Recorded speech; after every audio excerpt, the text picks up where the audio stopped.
Saludos y bienvenidos a otro episodio de Hablando de Frente. Recuerden que los esperamos aquí todos los jueves a las 7:30 de la noche y cuando no nos consiguen aquí estamos en las redes de Next Panamá y de Vallarino Panamá en YouTube. Hoy el tema obligado es la renuncia del procurador, pero no solamente desde qué ocurrió y por qué ocurrió, sino qué nos depara a nosotros como país si no se corrigen algunas cosas en el Ministerio Público y algunas que quiero comentar. Yo no acostumbro a referirme mucho a lo malo que haya podido tener en un momento dado una persona en el desempeño de su cargo, salvo que seamos pues, personas muy contrarias o enemigos, y no es el caso del ex procurador. Así es que solamente quiero hacer algunos señalamientos de lo que yo creo que él realizó en su cargo. Para las personas que me dicen a mí que no vieron mayor cambio en el Ministerio Público es porque quizás no vivieron lo que se vivió los 5 años anteriores. No lo vivieron o cerca o no lo vivieron en carne propia. En la figura, y aquí quiero hacer una distinción entre qué es la figura del Procurador General de la Nación como persona natural y la segunda es qué es el equipo del Procurador como Ministerio Público. Cuando a mí me hablan del cambio en la figura del procurador, yo creo que yo puedo hablar de un procurador que fue una persona sana, que no tuvo miramientos políticos, que no estuvo haciendo persecuciones de índole política o con agendas ocultas. No creo que fue una persona que irrespetó o intentó irrespetar derechos humanos básicos. No creo que fue una persona que de alguna manera se alió con intereses fuera del Ministerio Público para estar torciendo los temas de la justicia.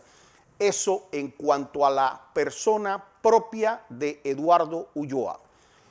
Creo que a lo largo de su cargo y a pesar de la importancia del cargo transitorio que ocupó y que todos los cargos son transitorios, demostró un grado de humildad.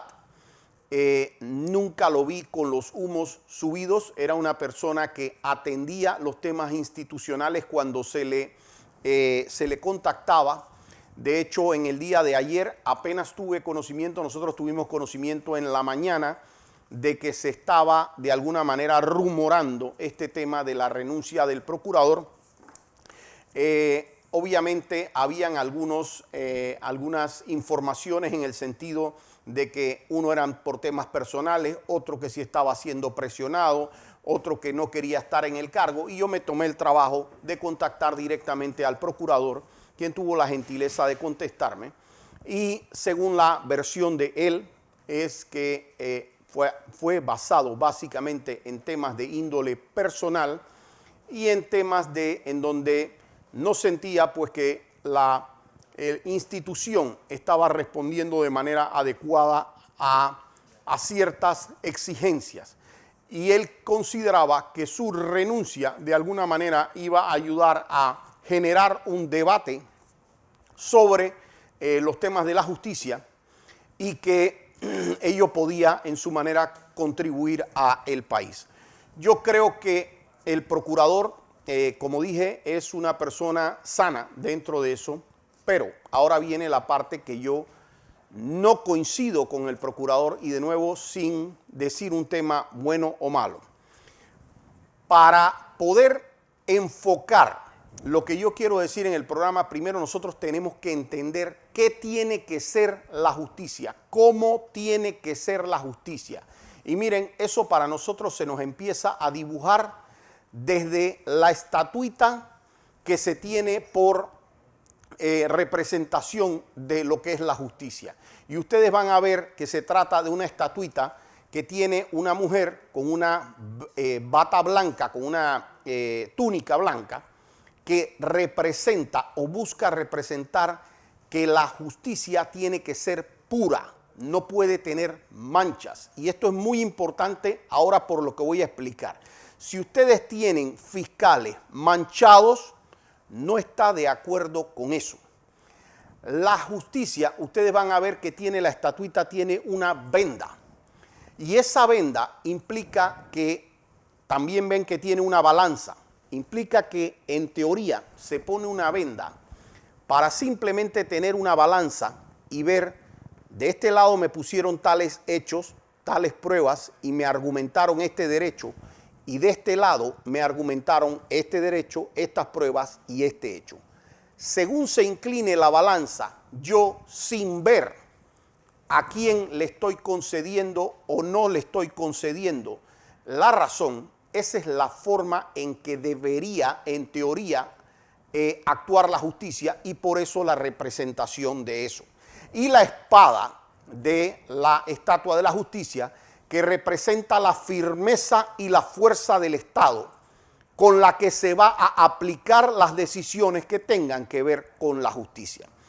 Cuando se entiende esto, entonces yo pienso que uno de las omisiones que tuvo Eduardo Ulloa, quizás con buena intención o una distinta perspectiva, es que uno, para tener justicia, una de las primeras cosas que tiene que tener es a alguien imparcial en el cargo. Si yo no tengo a alguien imparcial en el cargo, eso me va a causar un daño como institución. No solamente tiene que ser imparcial, tiene que parecer imparcial también, porque si no parece imparcial, inmediatamente voy a tener cuestionamientos de absolutamente, si es la mitad de la sociedad, pues será de la mitad de la sociedad, pero van a haber cuestionamientos válidos. Yo les hago a ustedes una pregunta. ¿Ustedes considerarían que si se da una disputa entre Panamá y Costa Rica, sería justo poner un árbitro o un fiscal o un juez de Panamá? ¿Sería justo poner a decidir un juez o un fiscal tico si la disputa es entre Panamá y Costa Rica? Pues por supuesto que no.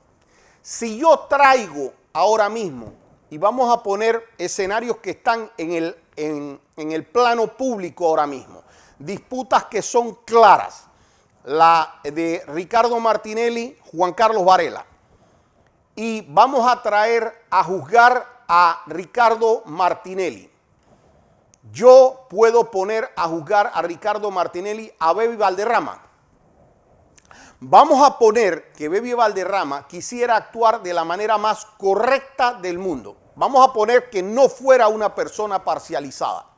Estoy haciendo, ojo, yo estoy haciendo el extremo para poder demostrar el punto y la importancia del punto, esto ya para el procurador que se va o para el que venga. Yo no puedo poner en una disputa entre Juan Carlos Varela y Ricardo Martinelli a Beby Valderrama a tomar una decisión sobre eso. Como no puedo poner tampoco en esa disputa contra Juan Carlos Varela y Ricardo Martinelli a Luis Eduardo Camacho, que es amigo de Ricardo Martinelli. Como no me pudieran poner a mí a tomar decisión sobre eso, porque obviamente soy y he sido abogado de Ricardo Martinelli.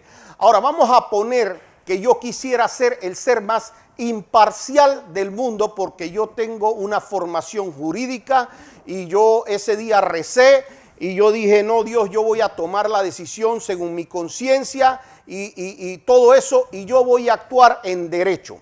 Y vamos a poner que yo actúo en derecho. Igual voy a tener el cuestionamiento como sea, porque yo tengo afinidad a una de las partes. Dicho lo anterior, ahora yo pregunto, cuando salió Kenia Porcel del Ministerio Público, ¿por qué sale Kenia Porcel? Sale Kenia Porcel porque se dan unos Varela Leaks que son unas cuestiones espantosas los que salieron en los Varela Leaks. En cualquier otro país, esa sería la investigación número 1 que tendría que tener un procurador, y es una de las primeras omisiones que le reclamo yo a Eduardo Ulloa y al resto de su Ministerio Público. Para esto, los Varela Leaks no identificaban, Varela es enemigo de Ricardo Martinelli y de varios más, y aquí se le hizo daño a un poco de gente.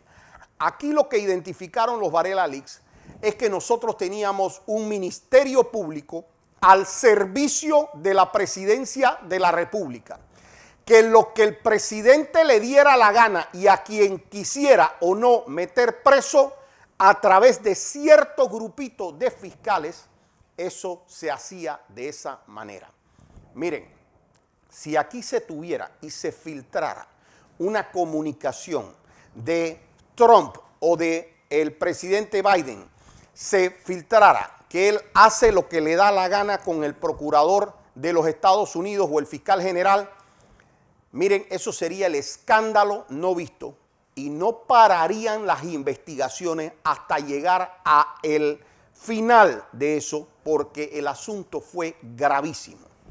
Ahora, eso tenía tanta veracidad, esos Varela Leaks, que el propio presidente, expresidente, gracias a Dios, Juan Carlos Varela, presenta una denuncia diciendo que le han filtrado sus conversaciones. Es decir, él valida que esas son conversaciones de él.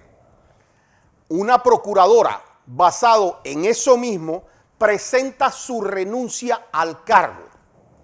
Entonces, la primera investigación y más fuerte era investigar cómo el Ministerio Público estaba al servicio de la Presidencia de la República y quiénes más de ese grupito participaron en esto, porque aquí había fotos de fiscales en la Presidencia de la República, todas modelando, posando con el presidente de la República de ese entonces.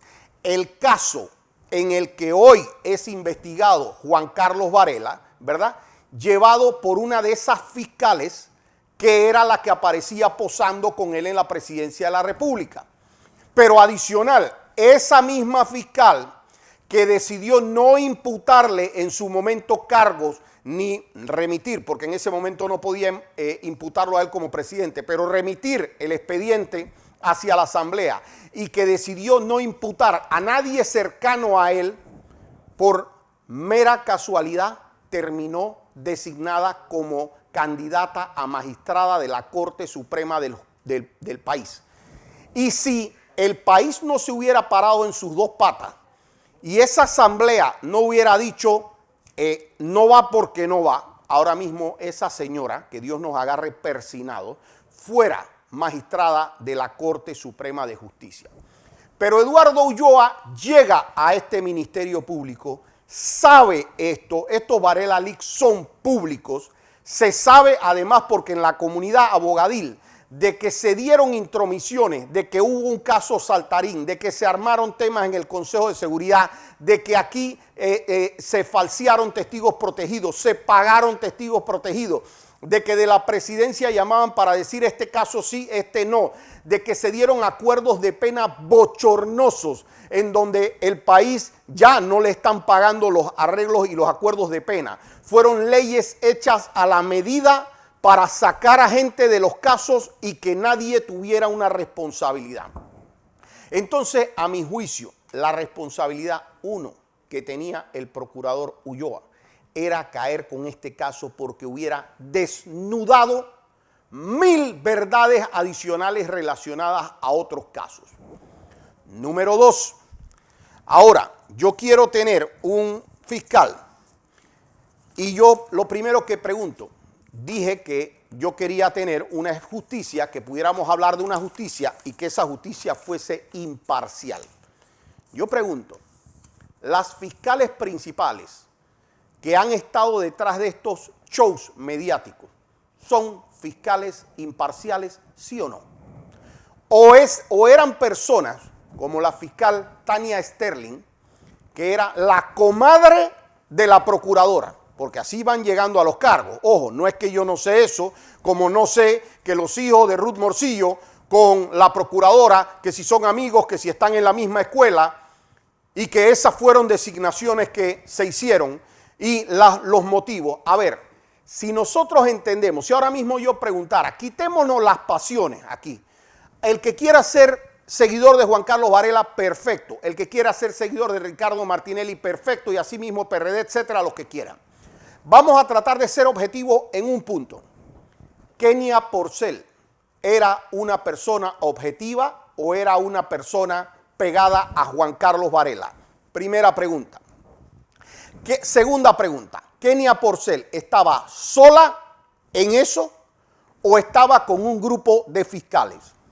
Si ese grupo de fiscales, yo quiero saber si Tania Sterling, si Zuleika Moore, si Ruth Morcillo, si Adesio Mojica pueden ser considerados, se me van un par, ojo, pero si ellos pueden ser considerados tan siquiera fiscales imparciales. Vamos a no tocar todavía otros temas, no de si lo han hecho bien o si lo han hecho mal, si han sido buenos, si han sido malos, si tienen capacidad o no. Primero es si tienen el vestido de imparciales. Y la respuesta, según mi opinión, es que no. Mi opinión es que ellos representan claramente intereses favorables hacia un lado. ¿Cómo nosotros determinamos eso? Ya sabemos con la fuerza en que se empinaron en contra de ciertas personas y cuando venían los del otro grupo decían no, porque a este no lo puedo procesar porque es que eso ya lo investigué 2 veces, no, a este no le voy a aplicar ninguna medida, a este le hago un acuerdo de pena y lo sustituyo por multa, a este ni siquiera lo investigo y iban a cerrar un expediente dejando a muchas personas afuera. Entonces, si nosotros tenemos fiscales que en su momento no tenían ese grado de imparcialidad, no podían seguir siendo fiscales. Y eso es así de claro. Y Eduardo Ulloa, yo te estoy mandando este mensaje. Yo sé que tú ves este programa y te estoy dando porque te quedan 2 días de procurador y que puedes utilizarlo de manera muy, muy sana, saliendo de las personas que no tienen que estar en el Ministerio Público. Me pregunto, ¿estas fiscales respetaban la presunción de inocencia? ¿Eran fiscales técnicas que respetaban la presunción de inocencia o nosotros teníamos show mediáticos, PowerPoint, ya hasta las llamaban youtubers?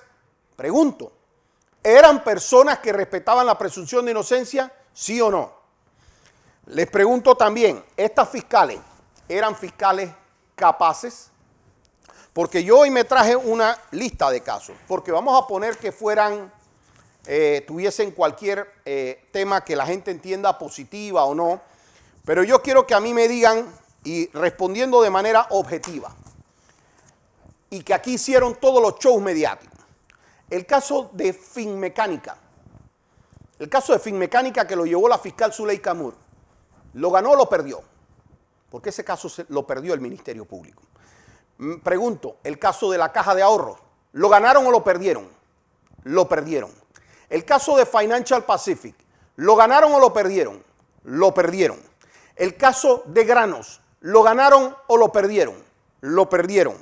El caso de las mochilas, ¿lo ganaron o lo perdieron? Lo perdieron. El caso de la ciudad hospitalaria, ¿lo ganaron o lo perdieron? Lo perdieron. El caso de El Gallego, ¿lo ganaron o lo perdieron? Lo perdieron.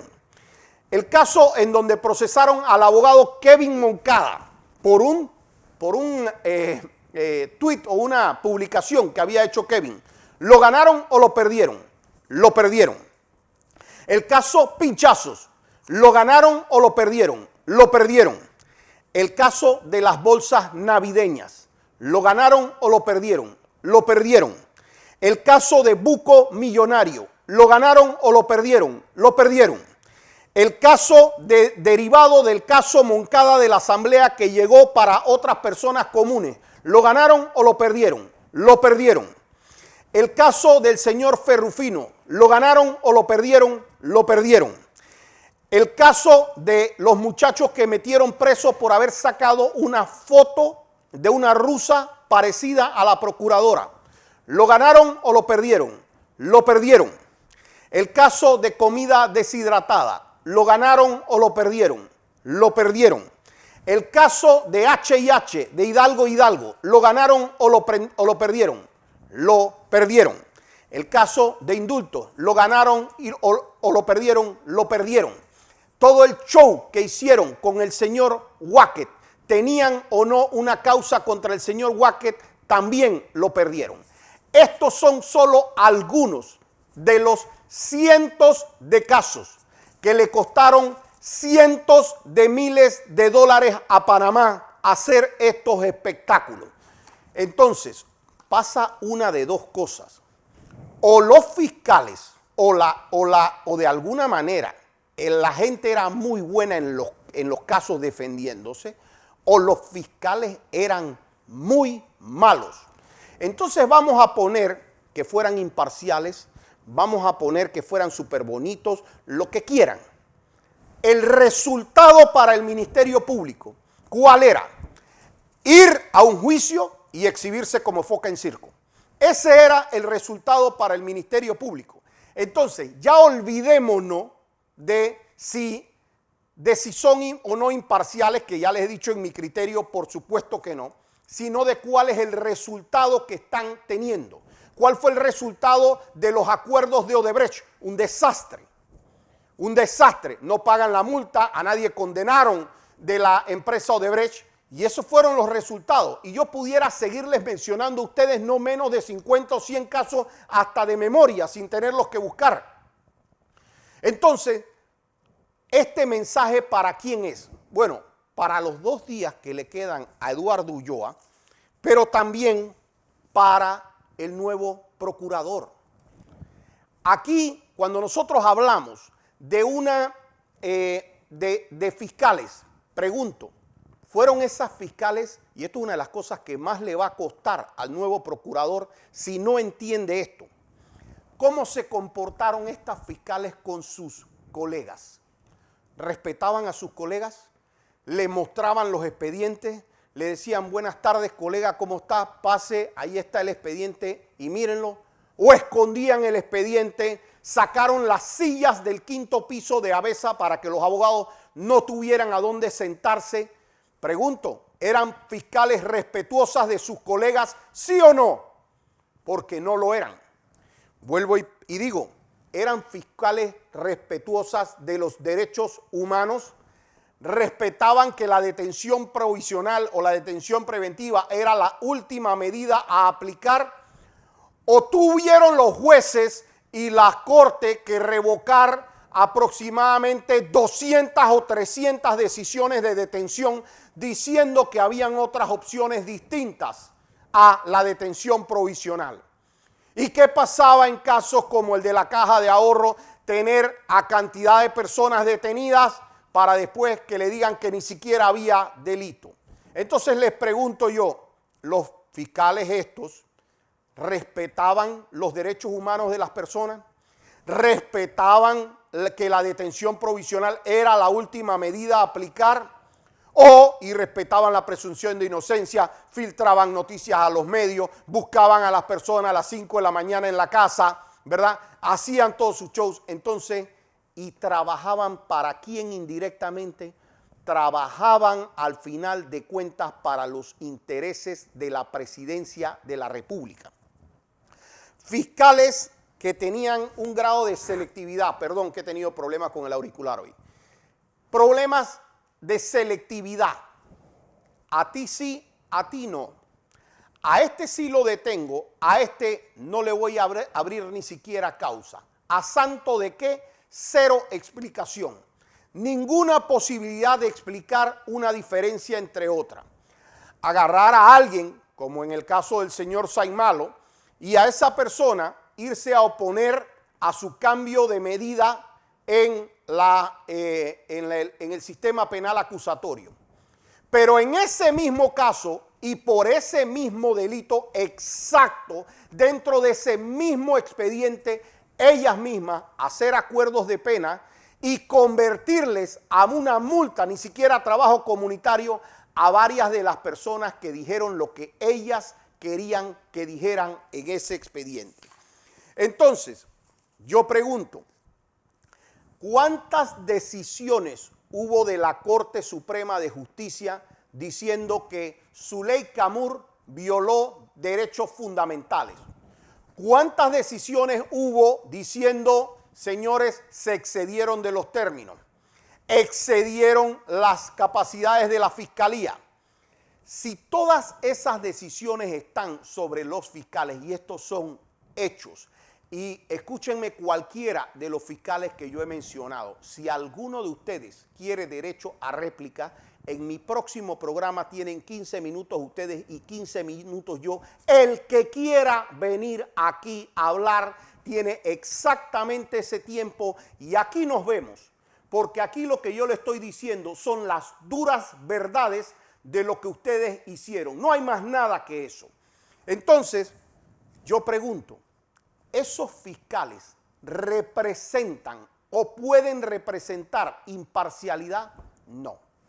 ¿Esos fiscales representan o pueden representar respeto a los derechos humanos, respeto a la presunción de inocencia? No. ¿Esos fiscales pueden representar el triunfo del Ministerio Público, la capacidad del Ministerio Público? Tampoco. ¿Esos fiscales representan la cortesía y la amabilidad de los fiscales con sus colegas, con sus pares, como debía ser en toda relación de abogados fiscales? Pues por supuesto que no. Entonces, Eduardo Ulloa, esa parte tenía que haber cambiado desde el día 1. Fue algo que dijimos aquí. Eso tenía que cambiar, porque no lo representa al Ministerio Público ni en lo que es ni en lo que debe ser.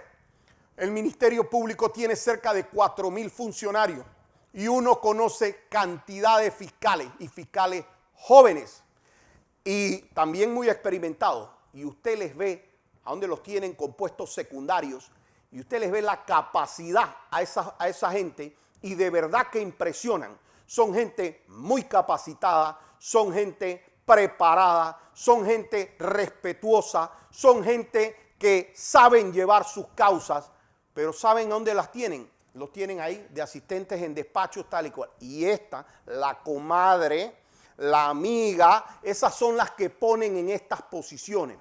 Entonces, un procurador que llegó sabiendo esto, sabiendo lo que se había filtrado en los Varela Leaks, lo primero que tenía que hacer era una barrería sin asco. Tienen que irse todos. Ya me olvido si son buenos, si son malos, lo que sea. Le hacen daño a la imagen del Ministerio Público. Me la van a poder cuestionar apenas solo con lo que les estoy diciendo, pero hay muchísimo más.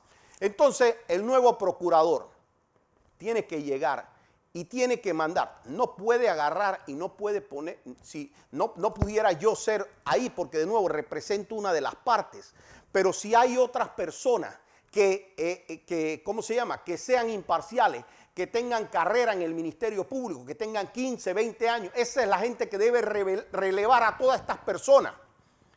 No pueden quedarse con esto porque le hace daño al Ministerio Público. Javier Caraballo. ¿Quién es Javier Caraballo? Javier Caraballo es un fiscal muy experimentado como fiscal, debo decir. Hay muchas veces en que yo no he coincidido con Javier y Javier lo sabe perfectamente, porque a mi gusto, en algunas cosas él puede ser demasiado inquisitivo. De hecho, viene de un sistema inquisitivo en donde él se formó como fiscal. Pero yo, y lo dije en la asamblea cuando lo designaron, pero yo siempre tengo que respetar que Javier Caraballo es un fiscal de carrera, es un fiscal que ha sido siempre respetuoso en el despacho a donde uno se lo haya encontrado. Es una persona que no lo he visto montarse sobre persecuciones políticas. Pero además, Javier, tú conoces perfectamente cómo fue el duro momento que vivió el Ministerio Público con Kenia Porcel. Porque a Javier Caraballo, siendo uno de los fiscales más experimentados del Ministerio Público, Kenia Porcel lo agarró y le metieron una patada y lo mandaron por allá, por cualquier lado donde se les ocurrió en el interior de la República para que no molestara. Habiendo sido uno de los fiscales principales de droga, habiendo tenido toda la experiencia y casi habiendo pasado por un montón de cargos del Ministerio Público. Entonces, Javier, que llega con toda la experiencia para estar en ese cargo, yo le pido al presidente dos cosas. Si usted va a hacer un reemplazo por encima del procurador Caraballo, que sea lo más rápido posible, porque tener funcionarios interinos le hace daño al sistema, porque dicen que lo pueden controlar, entonces que si no hace lo que yo quiero le designo entonces el reemplazo. Entonces no tendríamos una justicia imparcial. Y siempre me he opuesto a la interinidad de los jueces y a la interinidad de fiscales también. Pero Javier, tú sí sabes lo que hicieron esas fiscales. Tú estuviste ahí en el Ministerio Público, sabes incluso lo que hicieron contigo.